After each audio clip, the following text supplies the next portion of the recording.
कंपनियों के द्वारा, बीमा कंपनियों के द्वारा जिस प्रकार से किसान के साथ एक बहुत बड़ा धोखा और घोटाला किया जा रहा है, जो एक बहुत ही बड़ा घोटाला जिसको कह सकते हैं, ये बार बार डीसी लेवल पर, एसडीएम लेवल पर, डीडीए लेवल पर अनेकों बार उसकी त्रुटि के लिए और उसको ठीक करवाने के लिए उनसे मिलते रहे हैं। सब इस बात को मानने को तैयार थे, डीसी लेवल पे भी, एसडीएम लेवल पर भी, डीडीए लेवल पे भी, कि एक किसान के साथ गलत हो रहा है। और एक समिति, जो किसान की निगरानी समिति किसानों के लिए सरकार ने बनाई हुई है, उस निगरानी समिति ने भी अपनी रिपोर्ट सरकार को भेज चुके हैं कि ये किसानों के साथ बहुत गलत हो रहा है। इशू है जो बीमे की रकम सीएचसी सेंटर के द्वारा किसान जब भरता है और जब उसको बीमा कंपनी एक्सेप्ट कर लेती है, तो बीमा कंपनी का कोई डॉक्यूमेंट में अगर कमी है तो उसके लिए 15-20 दिन का समय होता है उसको ठीक कराने के लिए।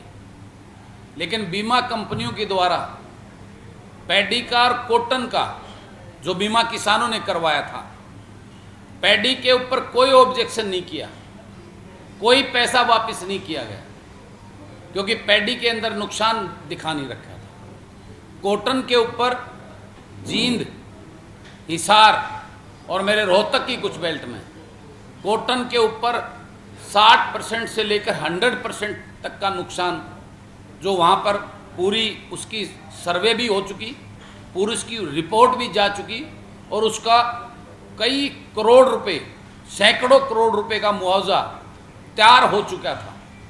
7 महीने के बाद बीमा कंपनियों ने उन बीमों को रिजेक्ट करके बहुत सारे किसानों को पैसा भी वापस भेज दिया।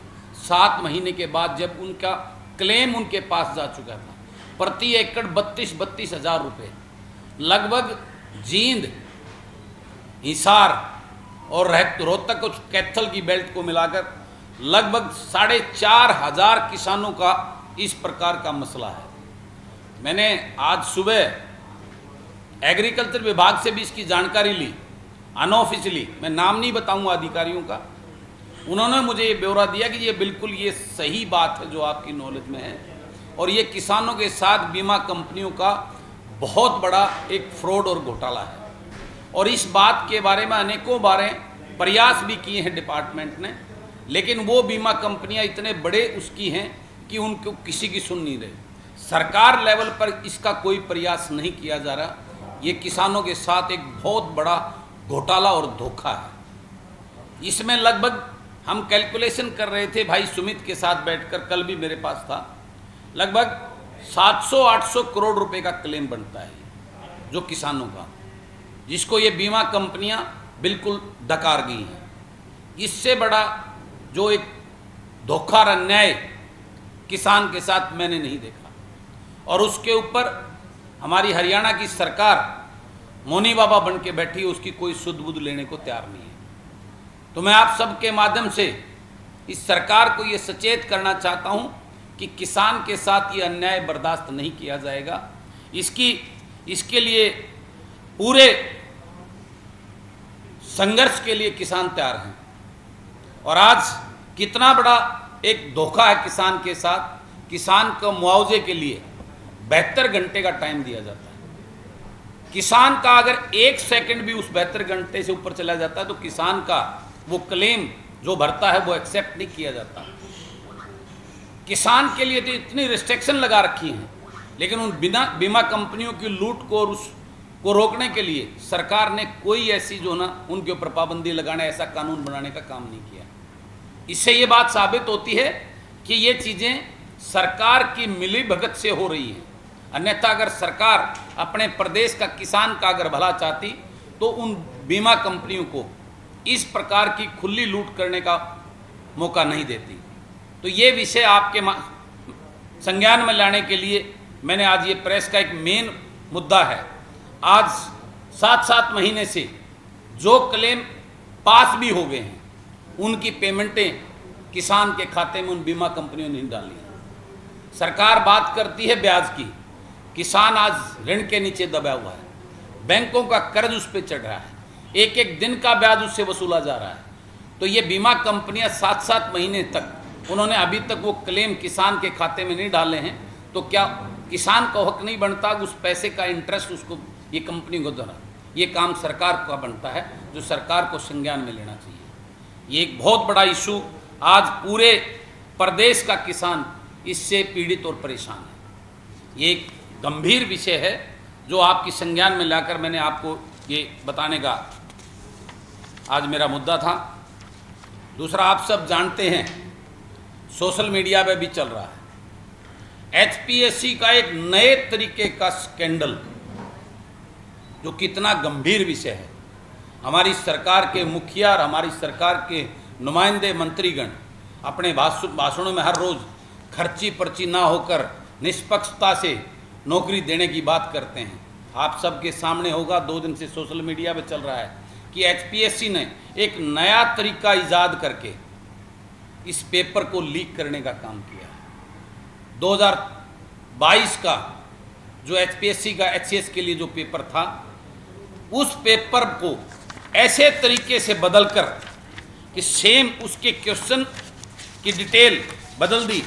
जो क्वेश्चन 14 पे 2 पे था उसको 14 पे ला दिया, जो पहले 4 नंबर पे था उसको 15 पे कर दिया, जो 5 पे था उसको 16 पे कर दिया, 79 था उसको 17 पे कर दिया, 80 वाले को 18 पे कर दिया, 81 को 19 पे कर दिया। इस प्रकार उनकी वो चेंज करके नंबरिंग, और वही पेपर 32 क्वेश्चन सेम उसके अंदर डोप करके एक नया तरीका ईजाद करके अपने लोगों को बेनिफिट देने का काम किया है। और 4 क्वेश्चन जिसमें राम और श्याम सिर्फ नाम बदलकर उसके अंदर ऐड कर दिए गए। ये इतना बड़ा एक धोखा है, जिसकी कंप्लेंट सेक्रेटरी को लिखित में जो है ना उन अभ्यर्थियों के द्वारा दे भी गई है, जो आप सबने शायद पढ़ी होगी।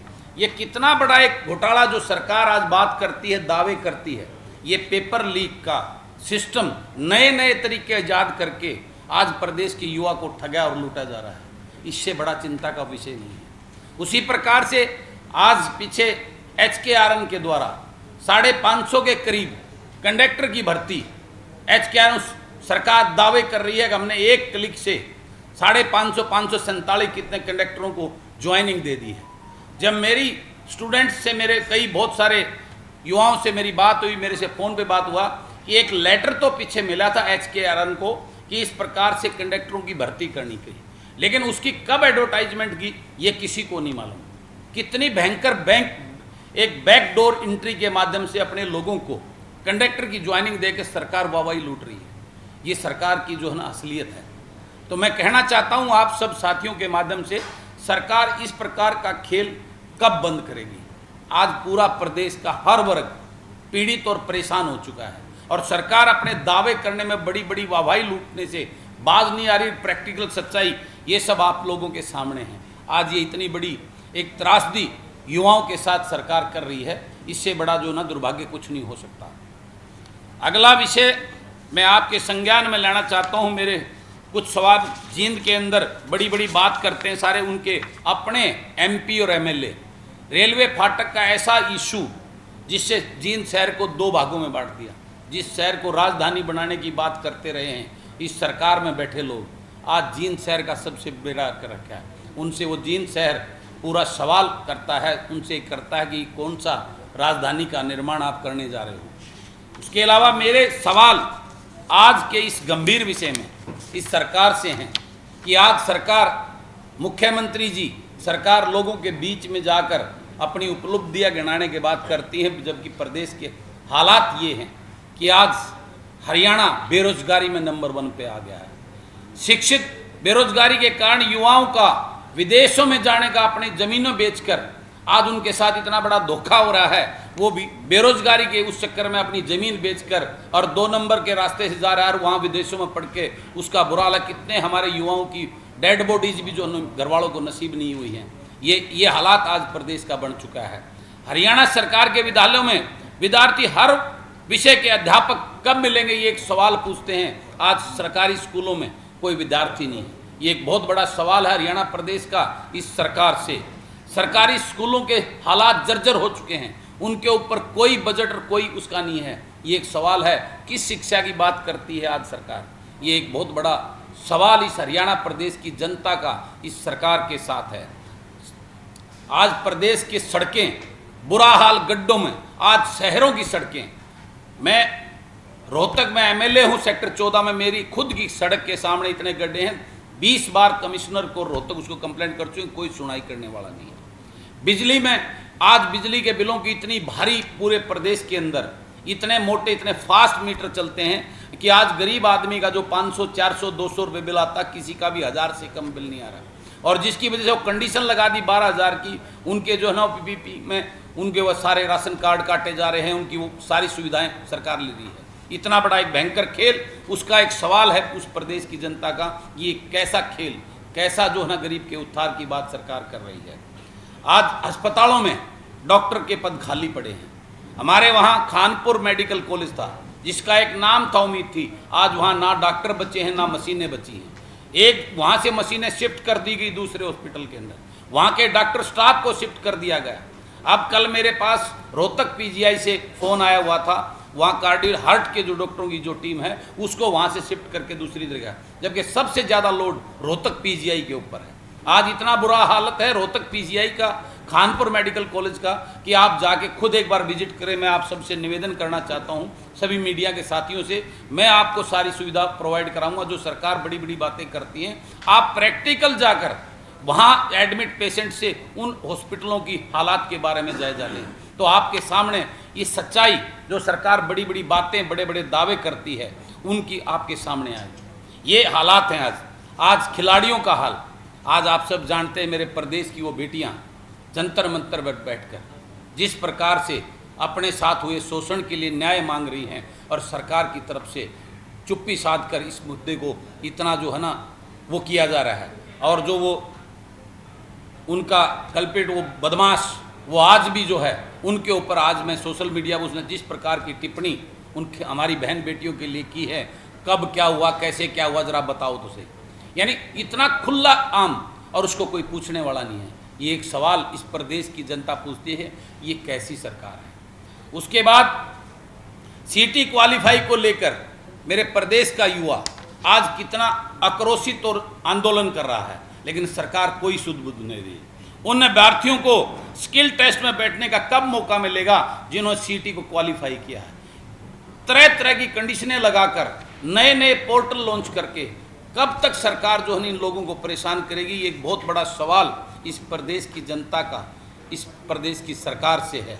वो आप सब के माध्यम से मैं इस सरकार तक पहुंचाने के लिए आज ये प्रेस वार्ता की है। तरह तरह के आज पोर्टल की सरकार बन गई है, हर तरह के इतने कंडीशनें लगाकर उस गरीब किसान को परेशान किया जा रहा है। सरकार के उस गरीब को अपनी सुविधाओं को करने के लिए किया जा रहा है, जिसका वो उस पोर्टल के चक्कर में उलझे खड़े हैं, उनको कोई सुविधा नहीं मिल रही है।